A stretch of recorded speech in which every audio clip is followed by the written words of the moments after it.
अस्सलाम वालेकुम मेरे प्यारे अजीज़ दोस्तों, बहनों और भाइयों। अभी अभी मैं एक वीडियो देख रहा था। उसमें मैं अभी ये वीडियो आपको भी दिखाता हूँ। उसमें ये एक इल्मी किताबी बच्चा है, यानी किताबें पढ़ने वाला और कुरान और सुन्नत को फॉलो करने वाला बच्चा है। इसने कहानीबाज मौलवी को पकड़ लिया और उससे पूछा है। क्या पूछा है, ये वीडियो मैं अभी आपको दिखाता हूँ। उसमें इस बच्चे ने मौलवी साहब से पूछा है कि ये जो आप कह रहे हैं अखां दी ठंडक दिल दा चैन या हुसैन, और आपका टॉपिक जो है वो वाक़या करबला का है, आपने करबला का पस मंज़र बताना था, उसमें से तो आपने कोई चीज़ नहीं बताई। तो मौलवी ने उसे पकड़ के पूछा है कि तुम मुझे बताओ कि हसन हुसैन कौन थे। तो इसने बताया कि वो हमारे प्यारे नबी सल्लल्लाहु अलैहि वसल्लम के नवासे थे। तो उसने कहा ये तो सबको पता है, इधर जितने लोग बैठे हैं सबको पता है, आप वाक़या करबला का पस मंज़र क्यों नहीं बता रहे। सिर्फ इतनी सी बात कही है तो मौलवी आग बगोला हो गए, और जो आवाम बैठी थी वो भी आग बगोला हो गई, और बच्चे को ताने देने लगे कि तू बदतमीज़ी करने लग गया। हालांकि वो बदतमीज़ी नहीं कर रहा था, वो इल्मी दलाइल पूछ रहा था। आए सबसे पहले ये वीडियो देखें।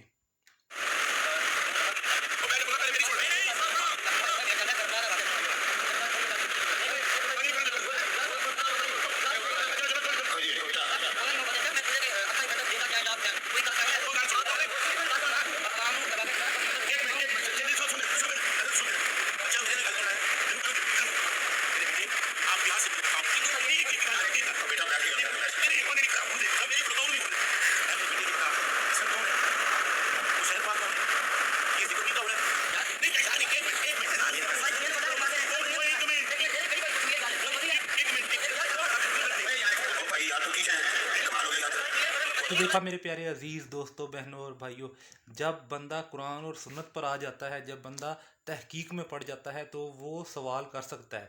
जैसे इंसान साइंस पढ़ रहा है या मैथमेटिक्स पढ़ रहा है, जहाँ से वो अटकेगा वो सवाल करेगा ना कि इसका आंसर ऐसे क्यों आया, मैंने तो ऐसे सोल्व किया था। इस न्यूमेरिकल का आंसर ऐसे क्यों आया, मैंने तो ऐसे सोल्व किया था। तो इसी तरह दीन में भी जब बंदे को समझ नहीं आएगा, या बंदे को लग रहा होगा कि ये कहानियाँ किससे चल रहे हैं, तो वो ज़रूर पूछेगा कि ये चीज़ कहाँ पर लिखी है, और आप ये चीज़ डिस्कस क्यों नहीं कर रहे, जो असल हक है वो आप डिस्कस क्यों नहीं कर रहे। तो यहाँ पर भी इस केस में भी ऐसे ही है। बच्चा जब तकरीर सुन रहा था तो उसने तकरीर में देखा कि या हुसैन ही हो रही है, लेकिन वाक़या करबला का पस मंज़र नहीं बताया जा रहा। तो उसने मौलवी से सिर्फ सवाल किया कि पस मंज़र क्यों नहीं बता रहे। तो मौलवी जो उनसे गुस्से में आ गए, और आवाम जो उनसे थी वो भी गुस्से में आ गई।